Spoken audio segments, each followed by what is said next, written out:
നമസ്കാരം. കൊച്ചി പനമ്പിള്ളി നഗറിൽ ചോരക്കുഞ്ഞിനെ വലിച്ചെറിഞ്ഞു കൊന്ന സംഭവത്തിൽ പോലീസ് ഉദ്യോഗസ്ഥർ കാണിച്ചത് തികഞ്ഞ അനാസ്ഥയല്ലേ? കൊലക്കുറ്റം ചെയ്ത യുവതിയെയും അതിന് കൂട്ടുനിന്ന യുവതിയുടെ മാതാപിതാക്കളെയും ഇപ്പോൾ തുറന്നു കാണിച്ചിരിക്കുകയാണ് അഡ്വക്കേറ്റ് സംഗീത ലക്ഷ്മണ. അതേപോലെ തന്നെ കേസിൽ ബാലാവകാശ കമ്മീഷനിൽ പരാതി കൊടുത്തിരിക്കുകയാണ് മനുഷ്യാവകാശ പ്രവർത്തകനായ ജോമോൻ പുത്തമ്പുരയ്ക്കൽ. ഈ കേസിൽ എല്ലാം അറിഞ്ഞുകൊണ്ട് കുഞ്ഞിനെ കൊലപ്പെടുത്തിയ യുവതിയെ അതിജീവിതയാക്കാൻ സിറ്റി പോലീസ് കമ്മീഷണറും ജനപ്രതിനിധികളും കാണിച്ച വ്യഗ്രതയെ ചൂണ്ടിക്കാണിച്ചുകൊണ്ടാണ് പരാതി.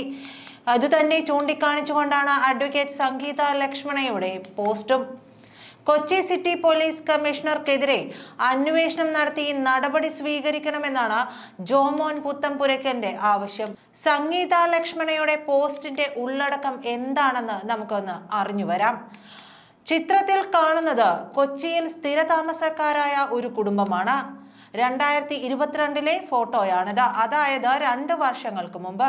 ഫോട്ടോയിൽ ഇടത് കാണുന്നത് കൊച്ചി നഗരത്തിലെ ഒരു പൗരപ്രമുഖനാണ്, വ്യവസായ പ്രമുഖനാണ്, സർവോപരി എഴുത്തുകാരനാണ്. പേര് PK അഭയകുമാർ. രാജ്യാന്തര ബ്രാൻഡുകളുടെ പ്രകൃതി സൗഹൃദ കെട്ടിട നിർമ്മാണ സാമഗ്രികളുടെ വിപണന രംഗത്ത് ശ്രദ്ധ കേന്ദ്രീകരിക്കുന്ന ട്രിയം marketing and consultants private limited എന്ന കമ്പനിയുടെ മാനേജിംഗ് ഡയറക്ടറാണ്. ഇനി സാഹിത്യകാരൻ അഭയകുമാർ 1985-86 കാലത്ത് എറണാകുളം മഹാരാജാസ് കോളേജിൽ മാഗസിൻ എഡിറ്ററായിരുന്നു. പിന്നീട് France, Germany, Sri Lanka, Turkey, China എന്നീ രാജ്യങ്ങൾ സന്ദർശിച്ച അനുഭവങ്ങൾ ചേർത്തുവെച്ച് യാത്രാ വിവരണ പുസ്തകം എഴുതി പ്രകാശനം ചെയ്തു. ധനം ഓൺലൈൻ എന്ന ബിസിനസ് ന്യൂസ് പോർട്ടലിൽ പതിവായി ലേഖനങ്ങൾ എഴുതി പ്രസിദ്ധീകരിച്ചിരുന്നു. അതുവഴി നാട്ടിലെ പ്രമുഖരായ മാധ്യമ പ്രവർത്തകരുമായി അടുത്ത ബന്ധം പുലർത്തുന്നവനാണ്. ചിത്രത്തിൽ നടുവിൽ കാണുന്നതാണ് അഭയകുമാറിന്റെ ഭാര്യ സരിത അഭയകുമാർ. കൊച്ചി കൂനംതൈ മടുകപ്പള്ളി വീട്ടിൽ ശിവദാസന്റെയും ലീല ശിവദാസന്റെയും മകൾ. സനിത ഒരു മുഴുവൻ സമയ വീട്ടമ്മയാണ്, ഉത്തമ കുടുംബിനിയാണ്. സനിതയുടെ ഇടതുഭാഗത്തായി നിൽക്കുന്നത് അഭയകുമാറിന്റെയും സനിതയുടെയും ഏക മകൾ അതിഥി അഭയകുമാർ. അറിഞ്ഞത് ശരിയാണെങ്കിൽ ഇവിടെ കൊച്ചിയിൽ ചിന്മയ കോളേജിൽ MSc സൈക്കോളജി വിദ്യാർത്ഥിനിയാണ് അവിവാഹിതയായ അതിഥി Abhayakumar. Ernakulam town south police സ്റ്റേഷനിൽ രജിസ്റ്റർ ചെയ്തിരിക്കുന്ന ക്രൈം നമ്പർ 520/2024 എന്ന കേസിലെ ഏക പ്രതി. ഇവൾക്ക് മേൽ ചാർത്തിയിരിക്കുന്നത് കൊലക്കുറ്റമാണ്. കൊലപാതക കേസിലെ പ്രതിയാണ് ഈ അതിഥി അഭയകുമാർ. ഇക്കഴിഞ്ഞ 3/5/2024 തീയതിയിൽ വെളുപ്പിനെ 5 മണി അടുപ്പിച്ച നേരത്ത് ഇവൾ സ്വന്തം വീട്ടിലെ സ്വന്തം ബാത്റൂമിലെ യൂറോപ്യൻ ക്ലോസറ്റിലേക്ക് ഒരു ആൺകുഞ്ഞിനെ പ്രസവിച്ചിരുന്നു. പേറ്റുനോവറിഞ്ഞ് നൊന്തുപെറ്റ ശേഷം ഏതാണ്ട് 3 മണിക്കൂറോളം ആ ചോരക്കുഞ്ഞിനെ പല രീതിയിൽ ആക്രമിച്ചവശനാക്കിയിട്ട് കവറിൽ പൊതിഞ്ഞ പൊതുവഴിയിലേക്ക് എടുത്തെറിയുന്നു. അതെ, ഇതാണ് ആ അമ്മ. കഴിഞ്ഞ 14 ദിവസങ്ങളായി കൊച്ചി സിറ്റി പോലീസും നാട്ടിലെ മാധ്യമക്കാരും ചേർന്ന് പൊതിഞ്ഞു പിടിച്ച കൊലക്കേസ് പ്രതി. കൊച്ചി DCP അല്ലെങ്കിൽ IGP ശ്യാം സുന്ദറിന്റെ നേതൃത്വത്തിലാണ് ഈ അഭയകുമാറിന്റെ മകളെ രക്ഷപ്പെടുത്തിയെടുക്കാനുള്ള പ്രവർത്തികൾ നടക്കുന്നത്. Ernakulam sub division ACP രാജ്കുമാറാണ് മേൽനോട്ടവും ഏകോപനവും. സംഭവ ദിവസം ഉച്ചയോടെ ഇവരെ എറണാകുളം ജനറൽ ആശുപത്രിയിൽ എത്തിക്കുന്നു. അപ്പോൾ ഇവർക്കും ഇവരുടെ ധനികരായ അപ്പനും അമ്മയ്ക്കും അത് മാനക്കേട്, ബുദ്ധിമുട്ട്. ACP രാജ്കുമാർ കരുക്കൾ നീക്കുന്നു. 24 മണിക്കൂർ തികയും മുമ്പ് ജനറൽ ആശുപത്രിയിൽ നിന്ന് മെഡിക്കൽ ട്രസ്റ്റ് ആശുപത്രിയിലേക്ക്, ശേഷം 8/5/2024 തീയതിയിൽ മെഡിക്കൽ ട്രസ്റ്റ് ആശുപത്രിയിലെ ഡോക്ടർമാർ വിലയിരുത്തുന്നു. Aditi Abhayakumar has no gynaecological problems and that she can be discharged എന്ന. അഭയകുമാറിന് വേണ്ടി ACP Rajkumar in action again. കൊലക്കേസ് പ്രതി കളമശ്ശേരി മെഡിക്കൽ കോളേജ് ആശുപത്രിയിലേക്ക്. അവിടെ 9/5/2024 തീയതിയിൽ മെഡിക്കൽ ബോർഡ് കൂടുന്നു. അതിഥി അഭയകുമാറിന് സിവിയർ സ്ട്രെസ് ആൻഡ് ഡിപ്രഷൻ പോലും. അത് കാരണം ആശുപത്രിയിൽ ചികിത്സ തുടരണം.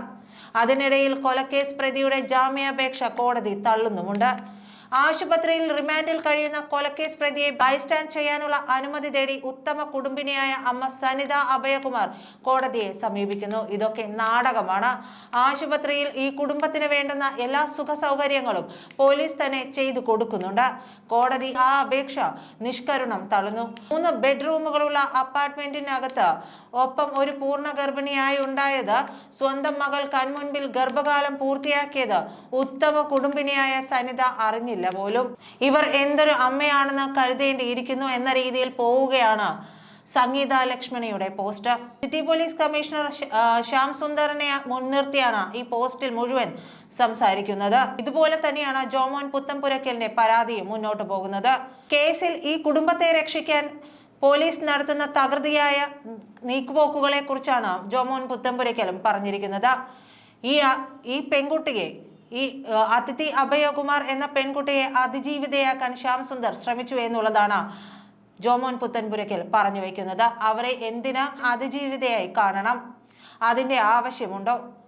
ഈ കുട്ടി ഗർഭിണിയായ വിവരം എന്തായാലും വീട്ടുകാർ അറിഞ്ഞിട്ടുണ്ട് എന്നുള്ളത് ഇവരുടെ വീട്ടിൽ ജോലിക്ക് നിന്നിരുന്ന സ്ത്രീയുടെ മൊഴിയിൽ നിന്നും വ്യക്തമാണെന്ന് ബാലാവകാശ കമ്മീഷന് നൽകിയ പരാതിയിൽ ജോമോൻ പുത്തൻപുരയ്ക്കൽ പറയുന്നുണ്ട്.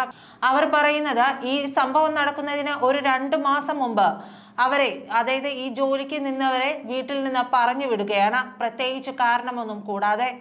അതായത് മകളുടെ ഗർഭകാലം അടുത്തുവെന്ന് ഈ അമ്മയ്ക്കും അച്ഛനും മനസ്സിലായി കാണണം.